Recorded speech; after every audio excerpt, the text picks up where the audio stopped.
Hey, what's up guys? Welcome to the channel. I'm Ben.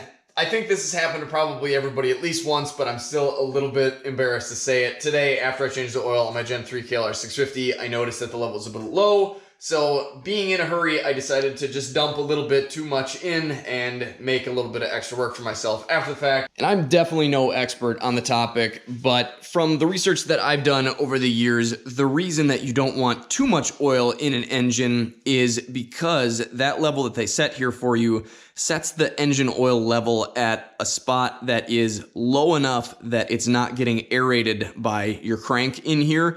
And essentially what happens, if it gets aerated, it basically turns that nice liquid oil into sort of a foamy mixture, and your oil pump does not pump a nice foamy, frothy mixture very well. It likes to pump good, clean, solid liquid oil. Once I bring the bike up to about level, you can see my bubble disappears there, and we've got nothing but some rather dirty oil. And I guess this is only my second oil change, but it's kind of nasty looking in there. So I don't feel too bad about what I'm about to do here. Plan is to dump a little bit of oil out of the drain plug here. And if I accidentally drain too much, I still have a bit left in my 4-quart jug that I bought, so I can just dump a little bit extra in there.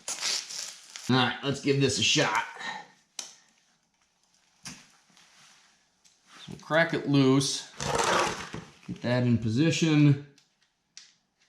We'll spin this down a ways. I'm gonna make sure that I don't lose my crush washer anywhere, so I've tapped that. So it's just sitting on the top of my drain plug. And if this looks a little bit different than what you've got, you definitely need to get one of these. I'll put a link in the description. This is the Tusk low profile drain plug. The stock one hangs down like a boat anchor and can easily get caught by a rock or anything else you run over while you're off the road. I guess I should mention that the engine is cool here, so I'm not going to scorch my hand. I left the cap on and everything, so we should be having a little bit of a vacuum in there. And yes, you really are supposed to replace that crush washer every time you pull this plug out. All right.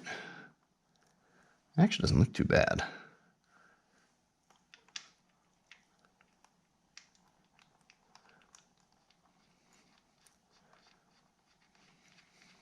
Oh, and I should be wearing gloves, shouldn't I? Whoops.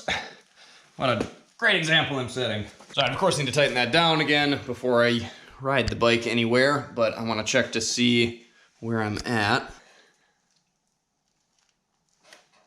Not too bad. I guess that's probably about where I want it.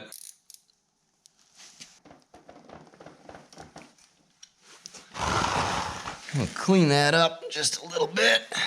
Keep an eye on that just in case any drips show up. And like I mentioned, everything is more or less cooled down here now, so I will want to run this up to operating temperature and check it again just to make sure that that level is where I want it to be. So thanks for watching, guys. Hopefully this video was helpful to you. If it was, make sure and give it a like. If you want to see more videos on the Gen 3 KLR 650, make sure you click that subscribe button. I put a new video out like this every week. Until next time, guys, take care, stay safe, stay swanky, get out, enjoy this beautiful world any chance you get. And if you can't do that right now, here's some more videos to check out in the meantime.